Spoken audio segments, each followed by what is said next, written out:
Le vent soufflait fort sur les collines de Jos, au nord du Nigeria. J'étais assis devant une petite église bâtie en terre rouge. Son toit de tôle grinçait sous la brise.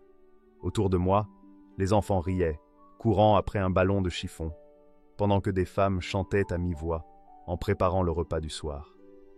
L'air sentait la pluie et la poussière chaude, une odeur de terre vivante. C'est là, sous ce ciel prêt à éclater, qu'un vieil homme, le pasteur Samuel, m'a raconté une histoire que je n'oublierai jamais. Sa voix tremblait, non pas de peur, mais de la mémoire d'un miracle.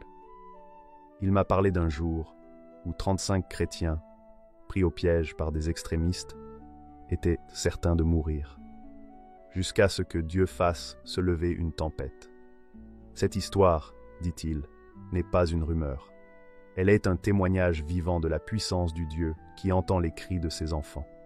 Ce récit, mon ami, mérite d'être partagé, parce qu'il nous rappelle que, même dans les ténèbres les plus profondes, la lumière de Dieu n'est jamais éteinte. Alors installez-vous confortablement, éteignez les bruits du monde, car ce que vous allez entendre est plus qu'un récit, c'est un rendez-vous divin. Avant de plonger dans cette histoire, prenons un instant pour ouvrir notre cœur. Il y a des moments dans la vie où tout semble s'effondrer. La foi s'éteint, les prières semblent inutiles, et le silence de Dieu paraît lourd. Mais c'est souvent dans ce silence que le ciel prépare le miracle. Prenez une respiration, méditez sur cela, et dans les commentaires, écrivez « Seigneur, même dans la tempête, je crois encore en toi ». Abonnez-vous à cette chaîne pour ne manquer aucun témoignage de foi et partagez cette vidéo avec une personne qui traverse l'épreuve.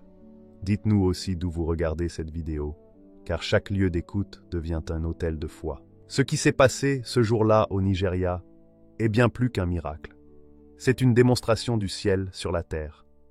Voici les 5 signes à travers lesquels Dieu a manifesté sa puissance dans la tempête. Premier signe, le cri des croyants, quand la foi refuse de mourir. Le soleil s'était couché derrière les collines, laissant dans le ciel une teinte rougeâtre, presque sanglante. Le pasteur Samuel se souvenait encore du craquement des branches sous les pas précipités, du cri des enfants qu'on cachait à la hâte sous les bancs, et du silence forcé de ceux qui savaient que le moindre bruit pouvait attirer la mort. 35 âmes s'étaient entassées dans cette petite église, au toit de tôle, leur respiration saccadée se mélangeant à la poussière de la terre battue. L'odeur de la peur flottait, lourde, tangible. Pourtant, au milieu de cette tension, une présence invisible emplissait la pièce, celle de Dieu, silencieux, mais présent. C'est alors qu'une femme, nommée Grace, se leva. Ses yeux brillaient de larmes, mais sa voix, faible d'abord, s'éleva en un chant. Dieu est notre refuge et notre force, un secours qui ne manque jamais dans la détresse. Ce cantique, vieux de plusieurs générations, devint le souffle d'un peuple refusant de céder à la panique. Le pasteur Samuel raconta que ce chant avait bouleversé l'atmosphère. Là où régnait la peur, une paix étrange descendit. Les pleurs cessèrent, les voix s'unirent, et l'église se transforma en un seul cœur battant à l'unisson. À travers les murs tremblants de cette petite bâtisse, la foi prenait vie. Ce n'était plus un simple refuge de terre, mais un sanctuaire céleste où Dieu lui-même semblait se tenir. Chaque mot chanté devenait un acte de résistance spirituelle, une déclaration au ciel et à l'enfer, que leur confiance ne serait pas volée. Dans ce chant, on entendait la même détermination que celle de David face à Goliath. Non pas la force des armes, mais celle du cœur, armé de foi. Comme David qui chanta au désert malgré la fuite, ces hommes et femmes choisissaient la louange comme bouclier, alors que la mort se rapprochait. Et c'est là que le miracle commença à prendre forme. Le vent, d'abord discret, se leva. Il entra par les fissures du toit, soulevant la poussière et éteignant les torches. Certains crurent d'abord que c'était le souffle des armes, d'autres fermèrent les yeux. Mais ce n'était ni un hasard, ni une rafale ordinaire. Le pasteur dit que le vent sembla répondre au chant, se gonflant à chaque refrain, jusqu'à faire grincer les planches et vibrer les vitres. Ce vent, venu de nulle part, se mit à hurler comme une voix céleste. Dehors, les assaillants s'arrêtèrent, surpris. Le sable s'envolait en tourbillons, frappant leurs visages. leur rendant la marche impossible. Pendant que la tempête naissait, l'Église continuait de chanter. Ce fut le cri de la foi, plus fort que les armes, plus bruyant que la peur. Le pasteur Samuel me confia que dans ces instants, il avait compris la puissance de la louange. Elle ne change pas toujours les circonstances, mais elle change le ciel au-dessus de nous. Il cita plus tard le verset « Quand je suis dans la détresse, je cherche le Seigneur. La nuit, mes mains sont étendues sans se lasser. » Psaume 77, 3. Ce verset n'était plus pour lui une simple lecture du dimanche. C'était devenu une réalité vécue. La détresse ne les avait pas écrasés, car leurs mains levées avaient trouvé un appui invisible. Ce soir-là, la foi ne se contenta pas de survivre. Elle se mit à parler, à chanter, à se dresser contre la peur. Et Dieu répondit, non pas avec des mots, mais avec le vent. Un vent qui effaça la frontière entre le naturel et le divin, entre la terreur et l'espérance. Et dans ce murmure des éléments, quelque chose d'encore plus grand se préparait, car ce vent n'était que le début d'une intervention que nul n'aurait pu imaginer. Le deuxième signe, le vent de la délivrance. Quand la nature devient le messager de Dieu, la nuit s'était transformée en chaos lumineux et sonore. La tempête rugissait autour de l'église comme un géant en colère, mais à l'intérieur, les cœurs restaient tendus vers le ciel. Les assaillants, pensant que la peur les guiderait, furent frappés par un vent d'une intensité surnaturelle. Chaque rafale faisait plier les arbres, déchiquetait les feuilles et projetait des branches en tourbillons qui semblaient danser comme des flammes vertes dans la pénombre. Des éclairs zébraient le ciel si proche que même les plus courageux se couvrirent les yeux, craignant d'être frappés. La pluie tombait par torrents, effaçant les traces des pas des hommes et dissimulant les mouvements des assaillants, rendant chaque avancée presque impossible. Dans ce tumulte, le fracas du vent surpassait les bruits d'armes, et à l'intérieur, les croyants, trempés de sueur et de peur, sentaient une présence plus puissante que toute menace humaine. Le pasteur Samuel leva alors la main et cria avec une autorité tranquille mais ferme, « Ne craignez pas, c'est Dieu qui combat pour nous. » Ces mots résonnèrent comme un coup de tonnerre intérieur dans l'âme de chacun. Ce vent, qui semblait vouloir tout détruire, était en réalité un messager de délivrance, un instrument divin pour protéger les siens. Les assaillants, bloqués, désorientés et frappés par ce phénomène naturel orchestré par Dieu, commencèrent à reculer, incapables de comprendre ce qui se passait. La nature, cette force habituellement perçue comme neutre ou indifférente, devenait un bouclier vivant, un allié silencieux envoyé par le Seigneur pour défendre ses enfants. Ce que les témoins racontèrent ensuite ressemblait à une vision biblique. Les feuilles, projetées dans les airs, la pluie battante et le vent hurlant formaient un mur invisible, un rideau protecteur derrière lequel se tenaient les croyants. Comme Moïse face à la mer Rouge, ils avaient vu Dieu transformer la nature en muraille. Chaque élément, l'eau, l'air, le feu céleste des éclairs, était au service de la protection divine, rappelant que parfois, ce que nous percevons comme une tempête destructrice est en réalité une intervention de Dieu pour chasser nos ennemis invisibles. L'histoire biblique de Moïse montre que face à l'impossible, Dieu ne se contente pas de nous défendre. Il commande à la nature elle-même pour ouvrir le chemin. Ces croyants comprenaient, dans leur effroi et leur admiration, que l'univers entier pouvait devenir le témoin de la puissance divine. Dans nos vies modernes, nous rencontrons souvent des tempêtes qui semblent incontrôlables, conflits, maladies, échecs ou persécutions, et nous percevons seulement le danger immédiat. Pourtant, comme ces chrétiens, il arrive que Dieu transforme ce qui semble être des épreuves dévastatrices en boucliers et en victoires. Le vent qui balaie les ennemis autour de l'Église est un symbole pour nous. Parfois, la protection de Dieu passe par des moyens invisibles et inattendus, qui apparaissent au moment exact où notre foi est prête à vaciller. Le pasteur Samuel conclut cette partie en levant les yeux vers le ciel, avec une conviction qui faisait trembler la petite Église. Le vent n'était pas une simple tempête, mais un message céleste. Chaque souffle, chaque éclat de lumière, chaque pluie tombante confirmait que Dieu combat pour ceux qui lui appartiennent, exactement comme il l'avait promis. L'Éternel combattra pour vous, et vous gardez le silence. Exode 14, 14. Et alors que la pluie continuait de tomber, et que le vent hurlait, il restait encore un mystère plus grand à découvrir. Un mystère qui allait dépasser l'imagination humaine et transformer la foi de ceux qui l'avaient vécu. Troisième signe, le silence surnaturel, quand Dieu parle sans voix. Alors que les rafales hurlaient encore à l'extérieur, un phénomène étrange se produisit à l'intérieur et autour de l'église. Un silence surnaturel s'installa. Le vent, qui quelques instants plus tôt semblait vouloir tout balayer, se tut subitement. Les éclairs qui zébraient le ciel s'évanouirent, et l'air sembla suspendu, comme si le temps lui-même avait cessé de s'écouler. Les 35 croyants, tremblants, figés dans leur prière, ouvrirent les yeux et découvrirent que rien n'avait été touché à l'intérieur. La porte de l'église, contre toute logique, était intacte, et aucun assaillant n'avait pénétré ce refuge. Dehors, le chaos semblait s'être figé également.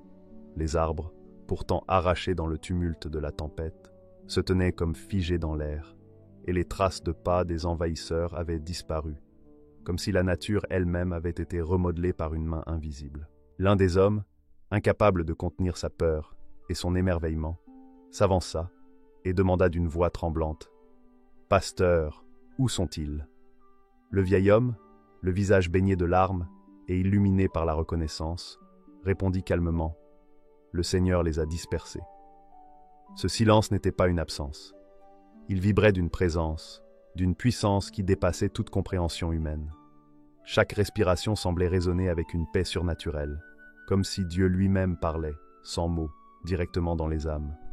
Ce silence avait la densité de la victoire, le poids de la délivrance et le parfum d'une foi renforcée. Le pasteur Samuel expliqua que dans ces instants, il revécut les scènes des évangiles où Jésus, confronté à la tempête sur le lac de Galilée, leva la voix et dit « Silence, tais-toi » et le vent cessa aussitôt. Il se leva, menaça le vent et dit à la mer « Silence, tais-toi » et le vent cessa et il se fit un grand calme. Marc 4, 39. Comme Jésus calmant la mer agitée, Dieu avait parlé sans un mot, et pourtant le résultat était manifeste. La sécurité, la paix et la gloire de son nom s'étaient imposées sur toute chose. Dans ce silence, chaque croyant comprit que Dieu n'a pas besoin de moyens humains pour agir. Sa voix peut se manifester dans l'invisible, son pouvoir se déployer dans l'immobile, et sa présence se révéler dans l'inexplicable.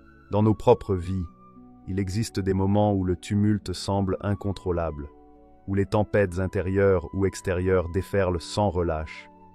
Mais le silence surnaturel de Dieu nous enseigne que parfois, le miracle n'est pas dans la lutte, mais dans l'arrêt soudain, dans la pause divine, où sa voix invisible parle plus fort que tout hurlement. C'est dans ces instants de calme, après la tourmente, que nous discernons le véritable mouvement de sa main, qui protège, apaise et transforme. Le pasteur Samuel confia que ce silence laissa les croyants émerveillés et conscients que la tempête n'était pas terminée, mais que ce moment révélait une puissance encore plus grande à venir. Le vent avait été dompté, mais le cœur de Dieu allait bientôt manifester un autre signe, plus étonnant encore, qui dépasserait toute logique humaine. Quatrième signe, le signe de la vie. Quand la mort recule devant la foi, l'aube se leva sur le village, teintant les ruines de nuances de feu et d'ombre. Les survivants, épuisés et trempés, poussèrent à la porte de l'église et découvrirent un paysage à la fois effrayant et miraculeux. Autour d'eux, des maisons réduites à des tas de pierres et de tuiles, de la fumée encore chaude s'échappant des décombres, mais à quelques mètres seulement, une scène d'une perfection étrange. Les champs étaient verdoyants, les bêtes paissaient calmement, et les arbres autour de l'église se dressaient intacts, comme protégés par une main invisible. Les traces de pas des assaillants avaient disparu, effacées comme si la terre elle-même avait rejeté la violence qui avait tenté de l'envahir. Un cercle de protection semblait entourer l'église, une barrière invisible qui marquait la différence entre destruction et vie, entre mort et miracle. Les habitants des villages voisins, attirés par les cris et les récits des survivants, accoururent. Certains tombèrent à genoux, les larmes aux yeux, incapables de comprendre ce qu'ils voyaient. D'autres, en tremblant, levèrent les mains au ciel, louant Dieu pour un prodige qui défiait toute logique humaine. Plusieurs témoins affirmèrent avoir aperçu une lumière descendue du ciel au cœur de la tempête, comme une présence tangible et bienveillante, veillant sur ceux qui croyaient, une lumière qui transperçait le chaos et rendait visible la main de Dieu. Le pasteur Samuel raconta que dans ces instants, il avait vu la même puissance qui avait protégé Daniel dans la fosse aux lions. Là où le danger semblait imminent et inévitable, une puissance invisible avait créé un espace de vie, un sanctuaire de protection divine. Comme Daniel entouré de lions affamés mais indemnes, ses croyants avaient été épargnés par la mort et bénis par la vie. Le psaume 27, 1 résonna dans l'esprit de tous ceux qui étaient là. « Le Seigneur est ma lumière et mon salut, de qui aurais-je peur ?» Ces mots, vécus dans la chair et le sang, n'étaient plus des paroles lointaines, mais une réalité tangible. Chaque arbre intact, chaque champ préservé, chaque souffle des survivants témoignait que la lumière de Dieu avait repoussé les ténèbres et la destruction. Dans nos vies modernes, nous traversons souvent des épreuves qui semblent dévorer tout espoir, des maladies, des échecs, des menaces invisibles qui pèsent sur notre existence. Et pourtant, Dieu continue de tracer des cercles de protection autour de ceux qui lui appartiennent. Parfois, les miracles se manifestent de manière subtile, par des circonstances préservées ou des portes fermées que l'on croyait ouvertes au danger. Et parfois, comme ce jour-là au Nigeria, la protection divine est si évidente que les témoins n'ont d'autre choix que de se prosterner et de proclamer la gloire de Dieu. Mais ce signe de vie, aussi puissant soit-il, n'était qu'un prélude à ce que Dieu avait encore préparé pour renforcer la foi et montrer sa grandeur. Car ce qui allait suivre allait surpasser toutes les attentes humaines et révéler une gloire divine que personne n'aurait pu imaginer. Cinquième signe, le retour du feu de la foi, quand la peur devient témoignage. Quelques jours après la tempête qui avait marqué le village, une transformation profonde s'installa dans le cœur de la communauté. Le pasteur Samuel rassembla les habitants sous le toit encore fumant de l'église. Et là où la peur avait régné, la foi éclata comme un feu vivifiant. Les visages marqués par la fatigue et la peur se tournèrent vers le ciel avec un nouvel espoir, et des hommes et des femmes, touchés par le miracle qu'ils avaient vécu, donnèrent leur vie à Jésus dans une adoration sincère et bouleversante. Les enfants riaient à nouveau, les vieillards levèrent les mains en louange, et les jeunes chantaient à pleine voix, transformant la petite église en un sanctuaire vibrant de vie et de gratitude. Chaque témoignage était une flamme qui s'allumait dans l'obscurité, un témoignage que la peur, même la plus profonde, pouvait se changer en lumière et en proclamation de gloire. L'église qui avait failli être détruite devint un lieu de réveil spirituel. Les murs qui avaient été secoués par la tempête semblaient maintenant vibrer de la puissance du Saint-Esprit. Ceux qui avaient fui les événements revinrent, certains timidement, d'autres avec des chants de victoire. Tous les bras levés pour louer celui qui avait fait lever le vent et disperser les ténèbres. La peur qui les avait paralysés quelques jours plus tôt était devenue un instrument de témoignage. Chacun pouvait voir que la souffrance n'avait pas été vaine et que la foi, quand elle est tenue avec constance, engendre des fruits visibles et durables. Ce moment rappelait l'expérience de Paul après sa libération de prison. Il avait souffert, été enfermé et persécuté. Mais sa foi inébranlable avait produit un fruit qui changea la vie de tous ceux qui l'entouraient. De la même manière, ces chrétiens, après avoir traversé la peur et le danger, comprirent que leurs épreuves n'avaient pas été inutiles. Elles étaient le prélude à une moisson abondante. Le psaume 126,5 se fit écho dans chaque cœur. Ceux qui sèment avec larmes moissonneront avec chant d'allégresse. Ce verset n'était plus un simple encouragement, mais une promesse incarnée par leur expérience. Chaque larme versée dans la tempête s'était transformée en chant d'allégresse, en adoration et en conversion. Le miracle se propagea rapidement, inspirant la création de nouvelles églises dans toute la région. Les villages voisins, témoins des événements ou entendant le récit, affluaient pour voir le lieu où Dieu avait manifesté sa puissance et pour rencontrer ceux qui avaient survécu. La tempête, la protection, le silence et la lumière divine avaient semé quelque chose de durable dans les cœurs, un feu de foi qui ne pouvait plus être éteint. La peur initiale, celle qui avait saisi les âmes et figé les corps, était devenue le témoignage le plus puissant que l'on puisse partager, la preuve vivante que Dieu agit encore aujourd'hui et qu'aucune force humaine ne peut arrêter sa volonté. Et pourtant, derrière cette démonstration éclatante de puissance divine, se cachait un secret que peu avaient compris. un mystère plus profond encore, prêt à révéler une vérité qui dépassait toute logique humaine. Beaucoup pensent que la tempête fut un hasard. Mais en parlant avec le pasteur Samuel, j'ai compris une vérité profonde.